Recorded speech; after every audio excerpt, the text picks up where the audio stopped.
Bill Holiday is not sure what she should do.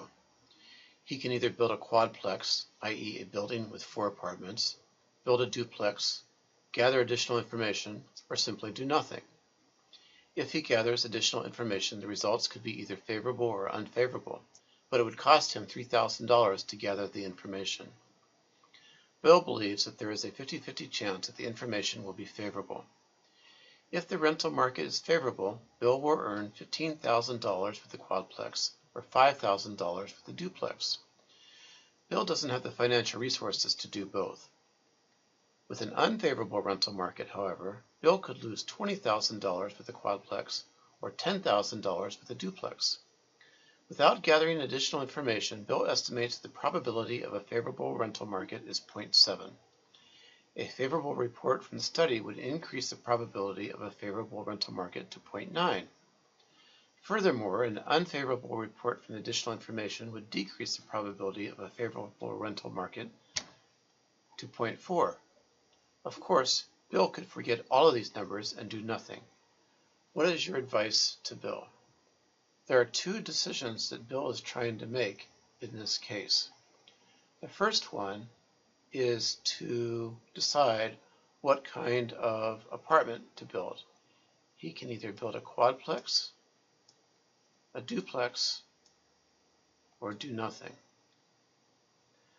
The other decision he needs to make is whether or not to gather additional information. And we know that if he gathers information, it will cost him $3,000. So Bill needs to decide, 1, whether or not to spend the time and the money on the additional information, and 2, what kind of building to construct. So let's build our decision tree. The first thing we need to do is start out with our decision node. And we know that we have 2 choices. We are going to either gather additional information, or we are going to neglect to gather additional information. If we gather additional information, we have our first point for our state of nature. The state of nature gives us 2 options. We will either get favorable results from the additional information, or we will get unfavorable results from the additional information. We know that there's a 50-50 chance of either favorable or unfavorable additional information. We know there are 3 ways Bill can go. He can either build a quadplex, a duplex, or do nothing. If he builds a quadplex or a duplex, for each of the options, quadplex and duplex, we know that there are 2 options for the state of nature, and we'll get back to those in a bit. Similarly, with unfavorable additional information, we still know that there are 3 things, either quadplex, duplex, or doing nothing. And there are 2 options for each state of nature. And again, we'll come back to those in a moment. If we do not gather additional information, we have the same 3 choices: quadplex, duplex, or do nothing. And for each of those, there are 2 states of nature, favorable and unfavorable. So let's start to fill this in.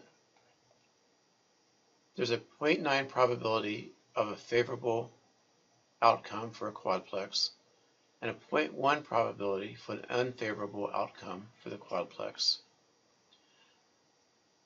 0.9 for a favorable duplex and 0.1 for an unfavorable duplex.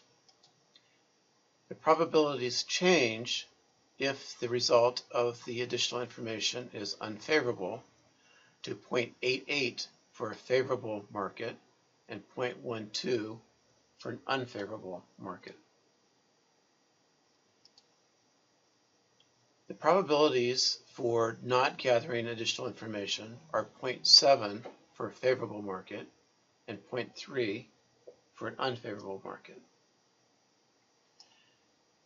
Now let's look at the payoffs.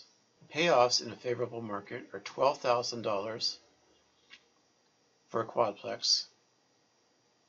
An unfavorable market is a payoff of minus $23,000.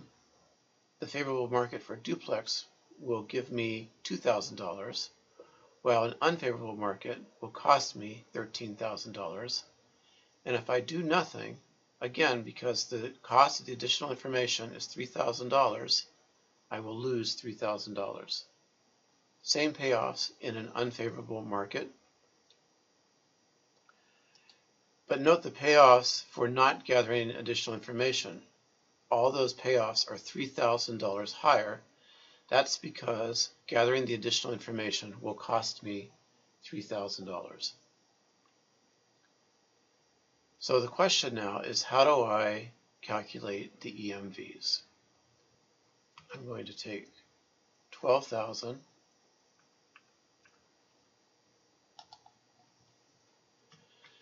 times 0.9 plus minus 23,000 times 0.1 for a payoff of 8,500. Here I'm going to take $2,000 times 0.9 plus minus 13,000 times 0.1 for an EMV of 500. And again, I have the minus 3,000. So again, this first decision point gives me an EMV of 8,500. Second decision point gives me an EMV of 500. And then I still have the minus 3,000 for doing nothing. So in this case, I take the highest of these three numbers, 8,500, 500, and minus 3,000, and I'm going to put that number right there. Next group, 12,000 times 0.88 plus minus 23,000 times 0.12 gives me minus 9,000.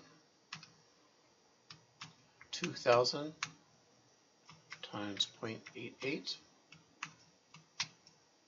plus minus 13,000 times 0.12 equals minus 7,000. And then again, minus 3,000 for doing nothing. So I'm going to put those numbers in. My three numbers are minus 3,000, minus 7,000, and minus 9,000. I'm going to take the highest of those three numbers and put it right here. Finally, the bottom group. 15,000 times 0.7 plus minus 20,000 times 0.3 gives me 4,500. 5,000 times 0.7 plus minus 10,000 times 0.3 gives me 500. I take the highest of those three numbers, 4,500, 500, and 0, and plug that right here. Okay, my next step then is to figure out what my EMV at this point right here should be. I'm going to use these two numbers in order to calculate that.